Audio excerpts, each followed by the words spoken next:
जरा सोचिए, लॉकडाउन का वो भयानक सन्नाटा और उसी सन्नाटे के बीच घटी एक बिल्कुल सच्ची और रोंगटे खड़े कर देने वाली घटना। आज के इस विश्लेषण में हम एलन नाम के एक चोर की कहानी में गोता लगाने वाले हैं।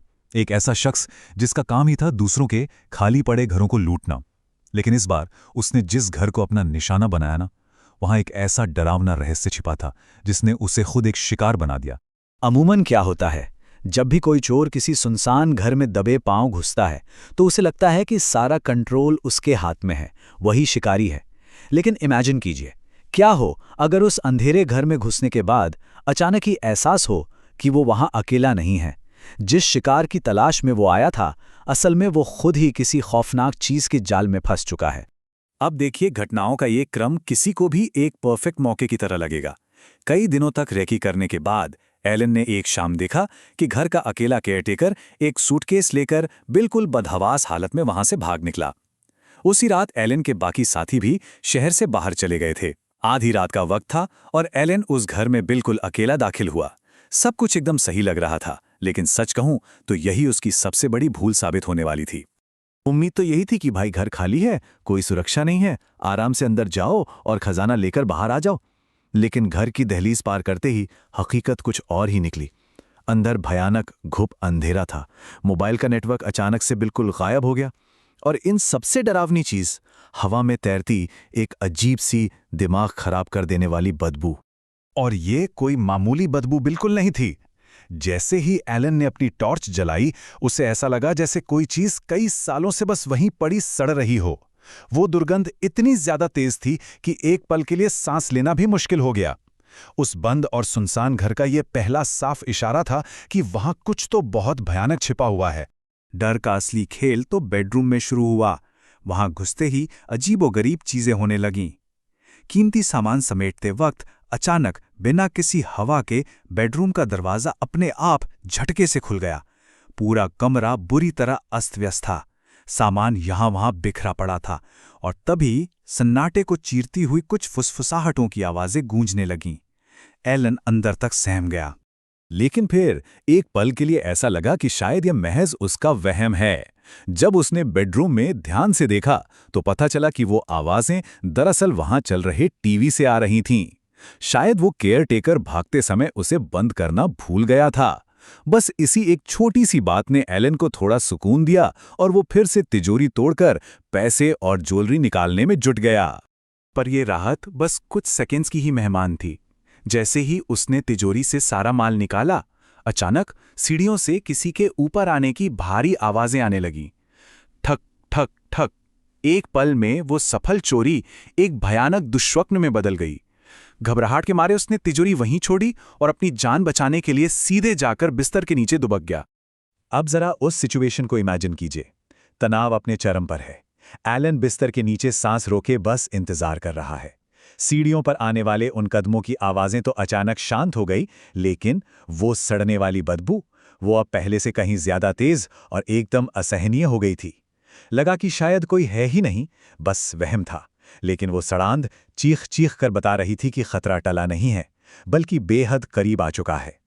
जब कुछ देर तक कोई आवाज नहीं आई तो एलन ये सोचकर बिस्तर के नीचे से बाहर निकला कि चलो अब सब सुरक्षित है।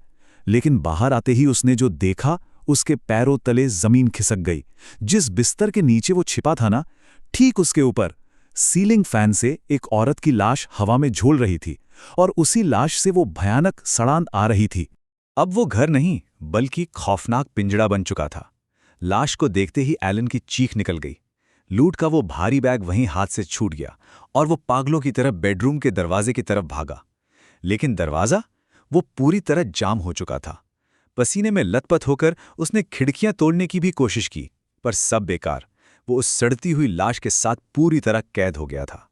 भागने का कोई भी रास्ता तलाशते हुए एलन की नजर अचानक सीढ़ियों पर पड़ी और उसकी रही सही हिम्मत भी वहीं टूट गई। सीढ़ियों से एक डरावनी बिल्कुल काली परछाई धीरे धीरे उसी की तरफ बढ़ रही थी। उस परछाई को देखकर खौफ इस कदर हावी हुआ कि वो बिना कुछ सोचे समझे घर के और भी अंधेरे हिस्से की तरफ अंधाधुंध भागने लगा। डर इंसान को अंधा कर देता है ना? उस परछाई से बचने के लिए भागते भागते वो एक बंद दरवाजे से जा टकराया। दरवाजा खुला और सामने सिर्फ और सिर्फ घुप अंधेरा था। तभी पीछे वाले दरवाजे पर जोर जोर से खटखटाहट होने लगी।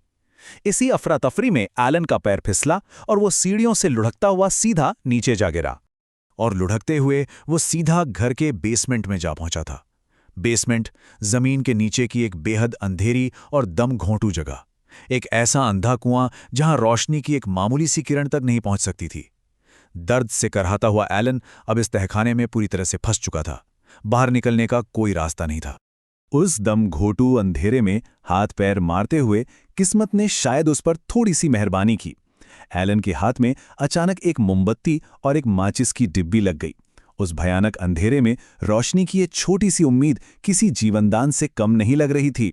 कांपते हुए हाथों से किसी तरह उसने वो माचिस जलाई, लेकिन काश उसने वो माचिस न जलाई होती, क्योंकि मोमबत्ती जलते ही जो हुआ वो इस पूरी घटना का सबसे डरावना मोड़ था। रोशनी होते ही ठीक उसके सामने एक चेहरा था, बिल्कुल इंचों की दूरी पर। यह वही भयानक औरत थी जिसकी लाश उसने कुछ ही देर पहले बेडरूम में लटकी हुई देखी थी। वो अब उसके ठीक सामने खड़ी उसे घूर रही थी। और फिर एक ठंडी सी फूंक की आवाज आई। मोमबत्ती बुझ गई। वो पूरा बेसमेंट एक बार फिर से उसी खौफनाक और मौत जैसे अंधेरे में डूब गया।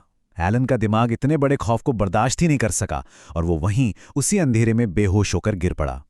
अब यहां से इस कहानी में पूरे 2 दिन का कट आता है। जी हां, पूरे 48 घंटे। एलन उसी अंधेरे बेसमेंट में बिना किसी सुध-बुध के पूरे 2 दिनों तक पड़ा रहा। उस खौफनाक रात का दुष्स्वप्न अब उसके लिए एक भयानक वास्तविकता बन चुका था। और ध्यान दीजिए, ये कोई सपना या उसका वहम बिल्कुल नहीं था। 2 दिन बाद जब एलन के साथी उसे ढूंढते हुए वहां पहुंचे तो उसे बेसमेंट में अचेत हालत में पाया। उसके सिर पर गंभीर चोटें थीं, लेकिन सबसे ज्यादा रोंगटे खड़े कर देने वाली बात यह थी कि एलन का पूरा शरीर गहरे नाखूनों और खरोंचों के निशानों से भरा हुआ था। उस रात वहां जो कुछ भी हुआ वो बेहद हिंसक और सच था। बाद में जब सारे सुरागों को एक साथ रखकर देखा गया तो पूरी तस्वीर एकदम साफ हो गई। वो केयरटेकर, वो उसी घर की आत्मा से अपनी जान बचाकर भाग रहा था। जिस औरत की लाश लटकी थी उसने असल में उसी घर में फांसी लगाकर आत्महत्या की थी। और एलन, वो तो बस खुशकिस्मत था कि उस खौफनाक आत्मा का सीधे सामना करने के बावजूद वो किसी तरह जिंदा वापस लौट आया। अब ये पूरी घटना हमें ये सोचने पर मजबूर कर देती है कि क्या वाकई हमारे आसपास ऐसी ताकतें मौजूद हैं जिन्हें विज्ञान भी नहीं समझा सकता। जरा सोचिए, लॉकडाउन के उस गहरे सन्नाटे में न जाने और कितने ही लोगों ने ऐसी रहस्यमयी और अलौकिक चीजों का सामना किया होगा। इसी सवाल के साथ रहस्यों को खंगालने का हमारा ये सफर आज यहीं खत्म होता है।